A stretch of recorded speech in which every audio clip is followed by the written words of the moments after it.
Hi, my name is Caridad de la Luz, better known as La Bruja, and this is Digital Verse.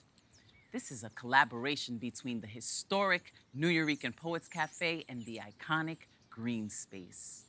For the next half hour, you're going to be seeing spoken word artists that are veterans in the Nuyorican Poets Cafe scene and up-and-comers that are doing their thing on the open mic. You're going to see performances written, performed, and filmed by artists across New York City, creating new works while still remaining socially distant.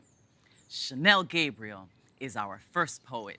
She's an activist, educator, singer, poet who has toured internationally and was named by BET one of the 8 millennial feminist poets that deserve recognition. Shanelle Gabriel. When the ball drops at midnight and there's no one to kiss. When there are no fireworks from someone's fingertips. When you are no closer to a diamond on that 4th finger. And it seems every singer on the radio wants to remind you that they got a boo and you just got you. When another year passes and you are still single. Know that you still have value. That solitude doesn't have to be a gray comforter of stone swallowing you whole. Singleness is not a badge of brokenness. You are not a broken mess. They are not cold training past you. No giant steps with you somewhere left. You are not less. There will be nothing he or she or they can say that can match you loving the echo of your own name.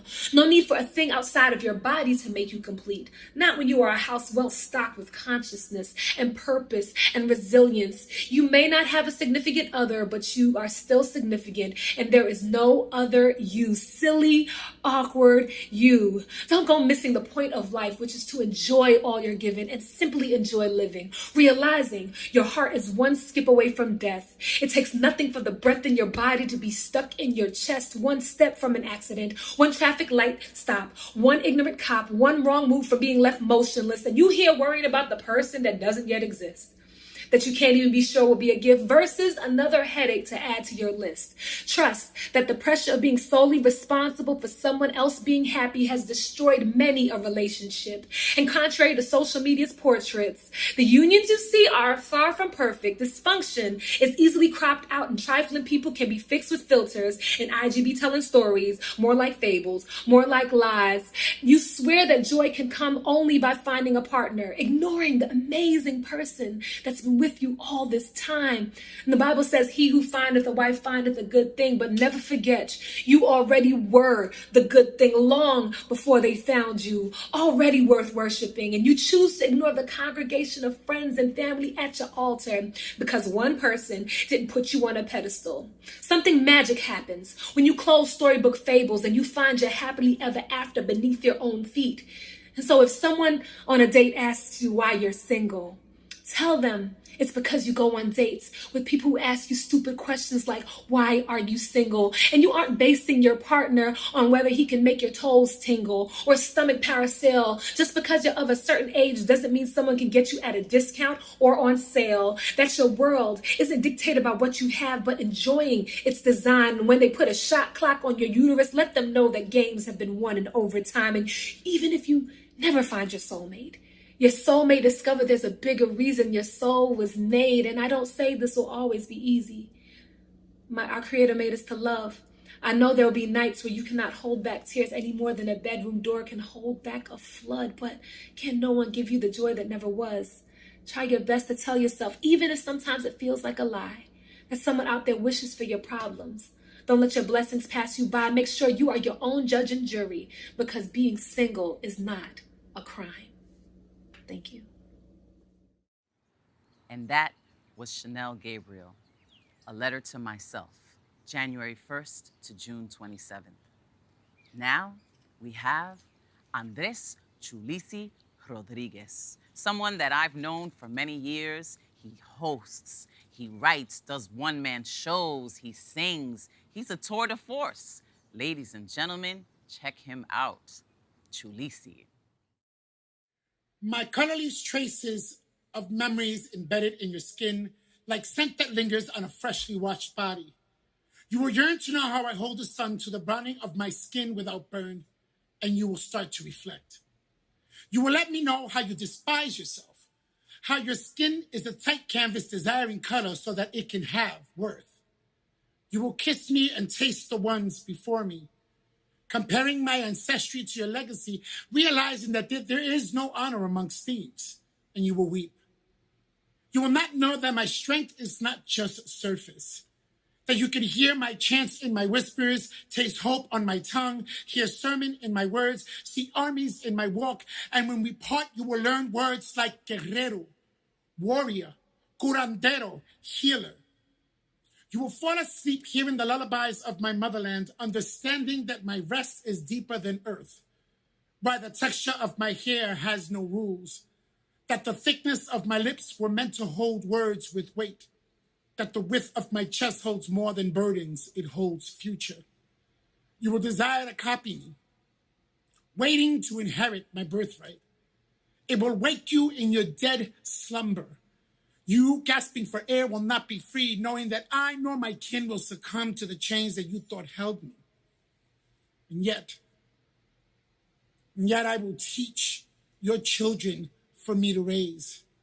I will pour my identity in every plate I serve. I will continue to hold the sun, and you will want to find me knowing I never left, that the one lost here is you. And that was I Never Left by Andres Chulisi Rodriguez. He left us with that poem, though, and I know you won't forget it. And now we're going to hear from author, poet, motivational speaker that comes from intertribal lineage. And her poetry and work really talks about the expression of love. Ladies and gentlemen, Tanaya Winder. Like any good Indian woman, I pull my brothers from words. Stupid engine shot like bullets. When people ask why my brothers hated school, I say, the spirit remembers what it's like to be left behind when America took children from homes, displaced families with rupture, ripping a child's hand from a mother's to put them in boarding school buildings. My brothers are mourning a loss they try to fix in finding home and another person, so they travel from reservation to city, singing blues and 49 songs about love.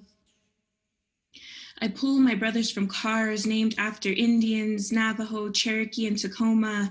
On a danger-destined road, my brothers are born, longing for a way back from relocation and long walks across miles and miles and miles of removal. My brothers search for themselves in unhealthy addictions disguised as makeshift bandages. I pull my brothers from bottles they think answers might be hidden at the bottom of. My brothers stumble through back alleys looking for a love and laughter that was stolen from them like the land. And when their brown bodies try to find healing and love, other brown bodies cringe at their touch because like any good Indian woman, our bodies are connected to an earth still being raped by the pipelines forcibly laid down inside all that we hold sacred. And my brothers hold onto their colonial emotional baggage so tightly they think it's gravity. So I pull my brothers from oceans, believing they deserve the hurt so much they nearly drown themselves in it. And sometimes my brothers knife ancestral grieving onto their wrists, slits to remember the only time we are ever red-skinned is when blood flows from the open wounds America knifed onto our brown skin. Self-love, apply pressure. I pull my brothers from ashes. America tried to burn us not knowing we were already flame. And these will be the stories I tell my grandchildren when one day they ask me why being a good Indian woman means we burn like phoenix, repeatedly pulling our brothers. And that was Tanaya Winder with Like Any Good Indian Woman. If you're loving what you're seeing, and want to make a contribution, we would so greatly appreciate that. You can contribute to the Nuyorican Poets Cafe by visiting nuyorican.org/contribute. Or if you want to donate to the Greene Space, you can just text the word live to the number 70101. That number appears on your screen right now. And if you text there, you'll be receiving a little form where you could fill out after the show. Up next, we have Tricia DeJesus-Gutierrez, a.k.a. Phynne. And, she's a poet, But when she's not writing poetry, she's devouring horror films, which I love, or singing Disney tunes off key. Phynne. Saints. On the day when the saints come marching, do they hope to add to their numbers? Do they tally with care those who fall short of godly? Do they consider the people left behind? Do they hear us in supplication? Do they judge when we seek intercession on our behalf? Do we heighten our grace and loosen our earthly hold when we pray and pray and pray with no end?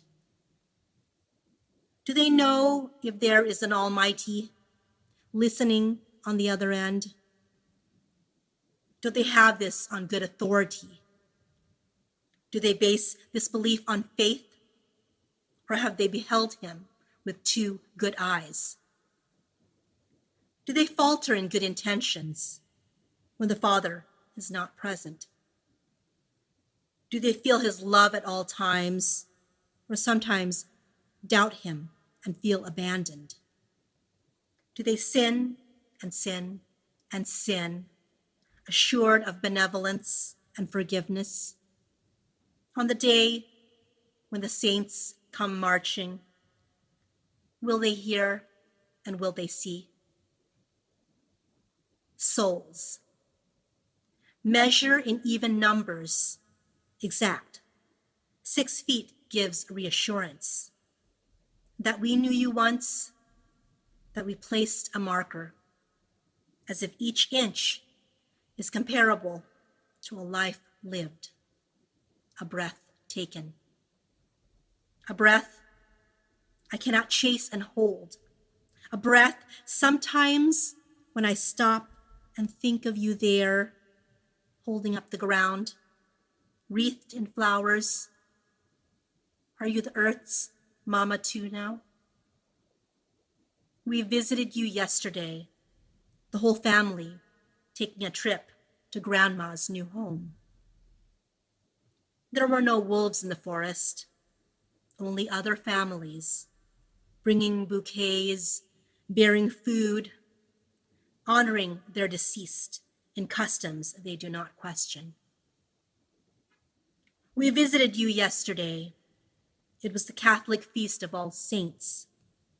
Tradition dictates we keep those dear passed away company on the first day of the month instead of the second, with all the other poor souls. I am not sure if Filipinos do this in excess of adoration or in a pantomime of religious ecstasy. Maybe after death, all is forgotten. The slate is wiped clean, and we are all worthy for the church to canonize. And that was Phynne with Saints and Souls. And now, our next poet is someone that I've had the pleasure of hearing on our Thursday night open mics. He is a nominee for the Best of the Net. His wife calls him Ho-Ho, and he's bringing you a poem about grandma's cooking. Her dishes are basic. Anyone can do it. Grandma makes nothing worth mentioning. What did I do? She asks. What? It's just chicken. You stick it in the oven. That's it. She is speaking of the smokestack plate billowing Simpsons clouds until unveiling a landscape of manicured ingredients. You dive into the ancient world, tempered by grease fires, eroded by forearm burns, cracked by bits of prehistoric eggshells, chiseled by the sharp rice of fish bones. Bland mishaps of yore dictate the current seasons. Salty veins blotch every swath of sky. You tell her this place is amazing over and over again, but she doesn't believe it. All she sees is a lumpy world of shadows, a ball of burnt crust. She sees nothing amazing. She sees nothing. Nothing worth mentioning. By the time you've seen this, Rich Glinnen may already be a dad. I know that he was waiting for that, and much luck to Rich. I'm sure that baby's gonna love that grandma's cooking too. Another shining star in the open mic scene is Paul La Torre, a.k.a. Paul Con Queso. And he's coming from Newark, New Jersey. He's an educator, and he is just an amazing badass. Ladies and gentlemen, Paul La Torre with the poem, Miles. My nephew Gavin lives for Miles Morales. He's been his favorite superhero since before he could speak. And some might think he's drawn to him because he's a kid, or maybe it's his sick flips and parkour moves, the way he gets into sticky situations and still has the guile to crack a joke. Perhaps it's how his hair curls in the very same spirals, twisting from scalp in praise of this rebellion from gravity. I mean, literally, my nephew sees himself in him. A black boy called to fight ignorance in a world where justice only gets served to the fairer skinned, where very few heroes featured look like him in this multiverse, which not only rejects, but violently denies his humanity now. Just like Miles, he's mixed. And yes, his passableness could be a mask he dons if he allows it to be. You may look at him and see question mark, exotic, ambiguous, as Zendaya or Drake, the palatable shade of melanin, splash of cream in your $7 latte, but to a hateful world, his blackness is as clear as crosshairs. My want for him is never to need to hide behind spiderweb of perceived whiteness, secret identity. I want him to swing from the Brooklyn Bridge without fear of being seen. See, Miles consciously chose to wear all black. Black hoodie, black mask, black shorts, black as if every day he left home dressed for the funeral. Because as a black kid in America, you never know if stepping outside means stepping into your own wake. And I can't help but feel afraid for my nephew, peering into his piercing, inquisitive eyes, knowing someday some man may try to bring an end to his breathing for no reason other than him being who he is, a beautiful boy born into ambivalence.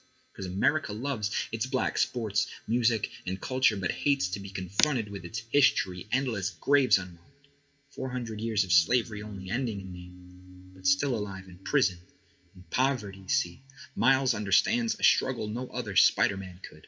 I mean, Peter Parker's cool and shit, but he never had to backflip biases, tightrope race, and steer clear of NYPD. And after a long night of crime fighting, he never came home to hear one of his friends got Uncle Penned. Pete never had to fear reprisals from villains posing as law. But most of all, he'll never know what it's like to live each day on edge, his spider sense always tingling.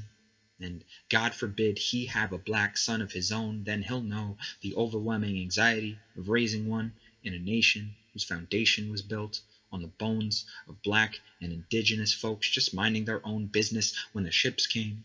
Just yesterday, amidst having heard George Floyd plead desperately for his mama, for air, it awoke something primal in me.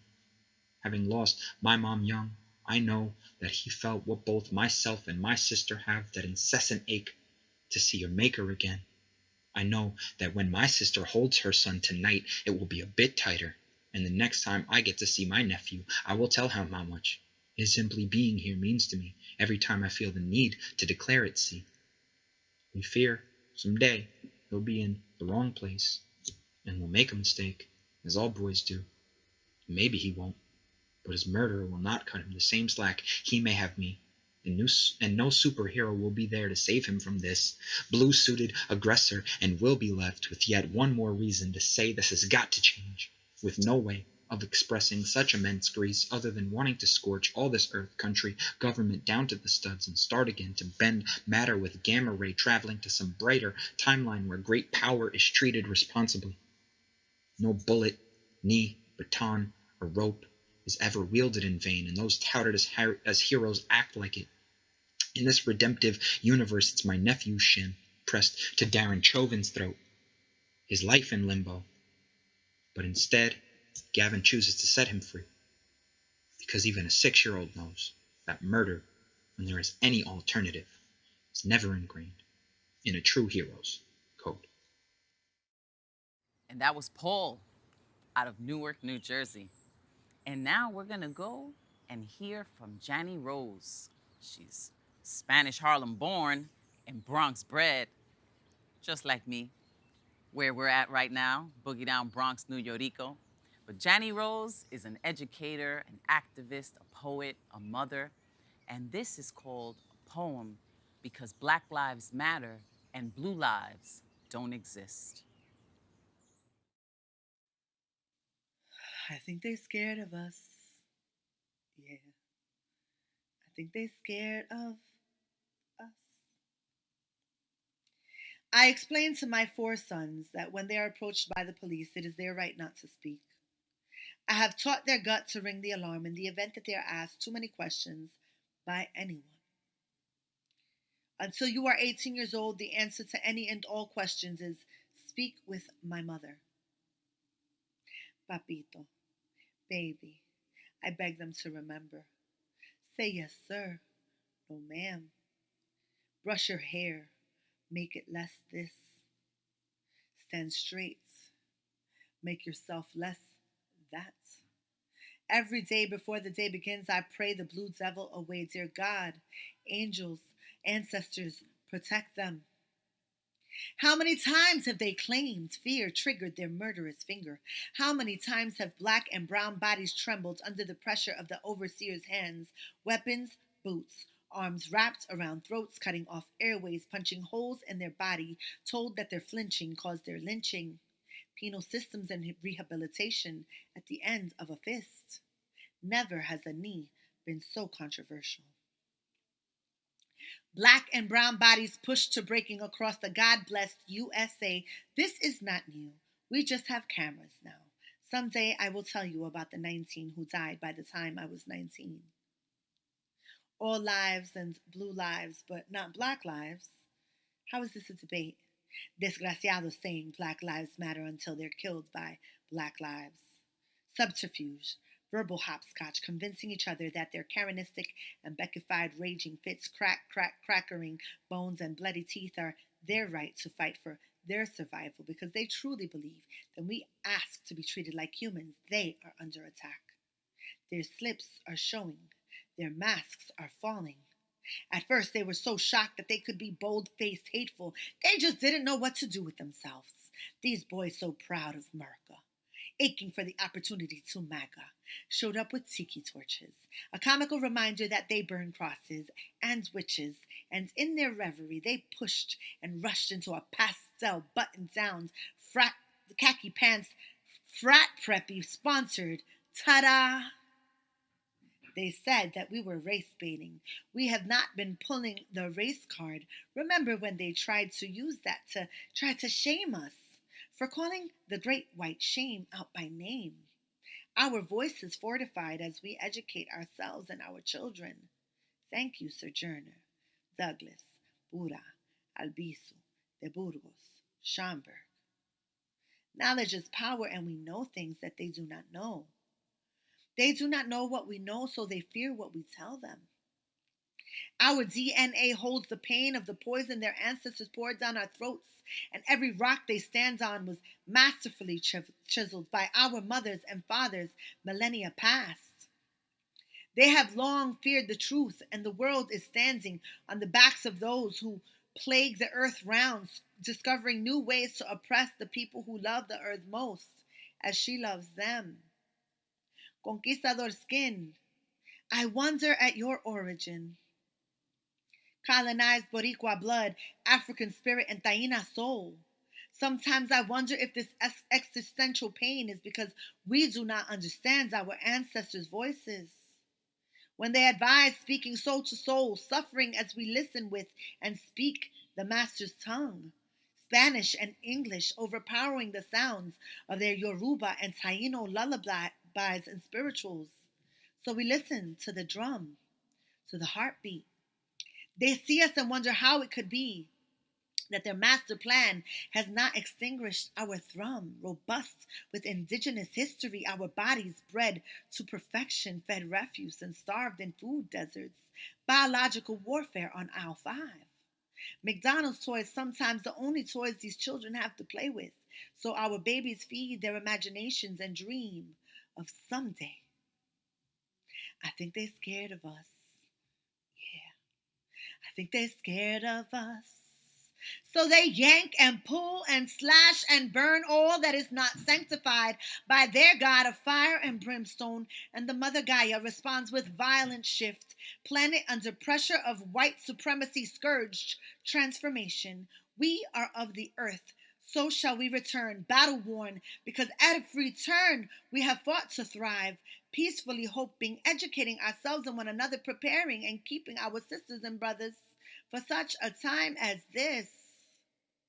Pushing and trying and fighting and doing and breaking, resetting and drinking our tears, mourning those past, grateful for those who are here, rising with Mother Maya, charging with Hermana Lolita, praising with Sister Lucille who said, celebrate with me.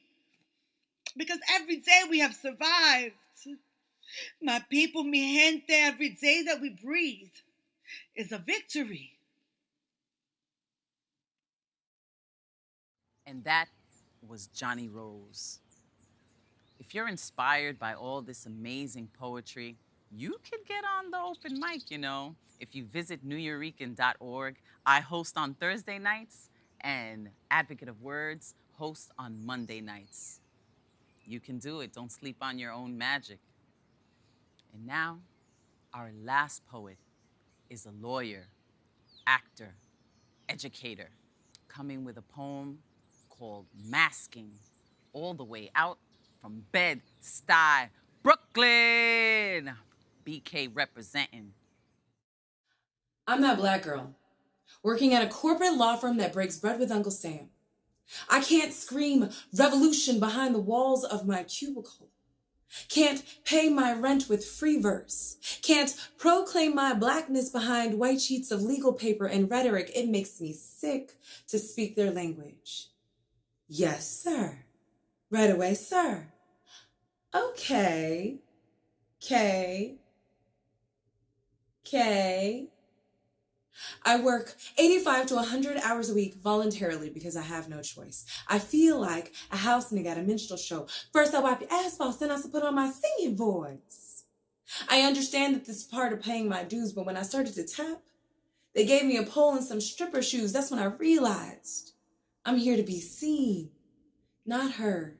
Smile as I shake it fast and like dignity sit where corporate ties slip between paralegal lips. Can't sleep in the morning, can't sleep at night. Searching for blood red ropes and man who guards a place hotter than hell. I call him Satan because he say tan isn't light enough.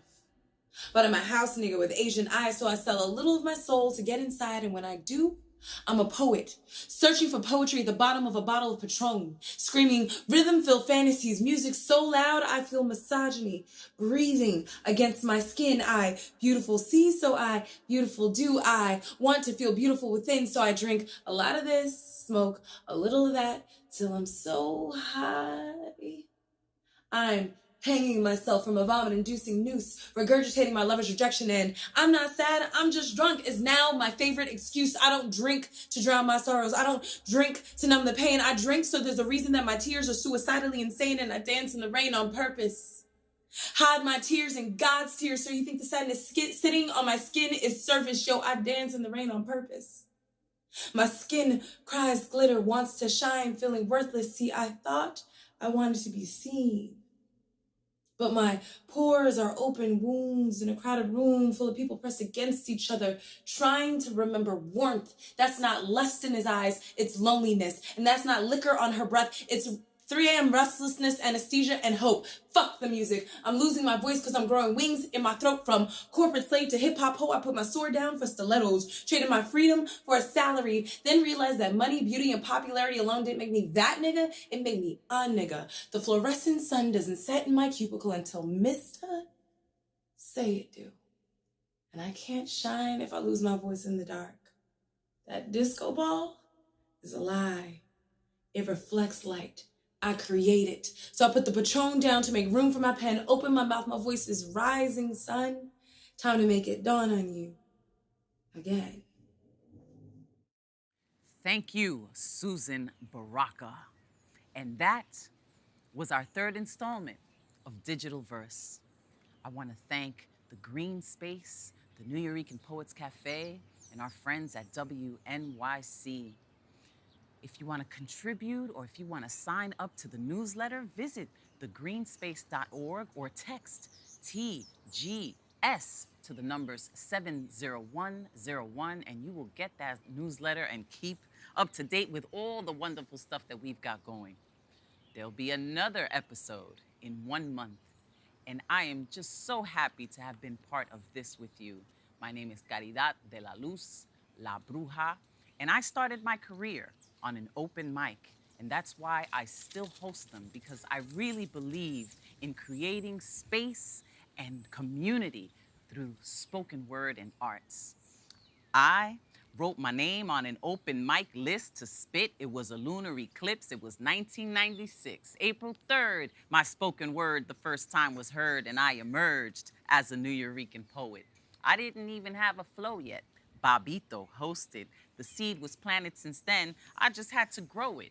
From the time I was 5, when I learned to recite from my mom, who herself couldn't read or even write. She was my beacon of light. She changed the course of my life. She saw my mom become a wife on Halloween night. So no, I don't kill chickens or do voodoo pin sticking, and my mission isn't wicked, superstition or Wiccan, no Spanish inquisitions, no spooky premonitions, no treating, no tricking. It's just oral tradition. I only spell with words, verbal incantations. So after this, don't ask again what the name meant.